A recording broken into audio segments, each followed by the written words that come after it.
ঘুমন্ত সন্তানকে বাবা মা দুইটি দোয়া পরে ফু দিতে পারলে ওই সন্তানের মেধাশক্তিকে আল্লাহ রাব্বুল আলামিন অনেক প্রখর করে দিবেন। দেখেন, আমাদের বর্তমান সমাজে অনেকের সন্তান রয়েছে যারা তেমন মেধাশক্তি সম্পন্ন নয়। তারা অনেক সময় জানতে চান, হুজুর, কোরআন এবং হাদিসে এমন কোনো ইনস্ট্রাকশন রয়েছে কিনা যার মাধ্যমে সন্তানের মেধাশক্তি বৃদ্ধি পায়, এমন কোনো আমল রয়েছে কিনা যেটা পরে আমার সন্তানকে ফু দিলে আমার সন্তানের মেধাশক্তিটা বেড়ে যাবে।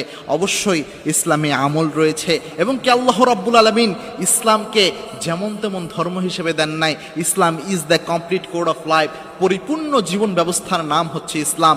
ইসলামে উল্লেখ নাই এমন কোনো জিনিসই নাই, সব জিনিস ইসলামে উল্লেখ রয়েছে। আল্লাহর হাবিব সাল্লাল্লাহু আলাইহি সাল্লাম এই মেধা শক্তি বাড়ানোর জন্য নিজে আমল করতেন, সাহাবা একরামকে ফু দিয়েছেন, এর প্রমাণ পাওয়া যায়। পিতামাতা যদি এই কাজটা করে, বিশেষ করে পিতামাতার দোয়া কিন্তু আল্লাহ রাব্বুল আলামিন কখনো খালি হাতে ফেরত দেয় না।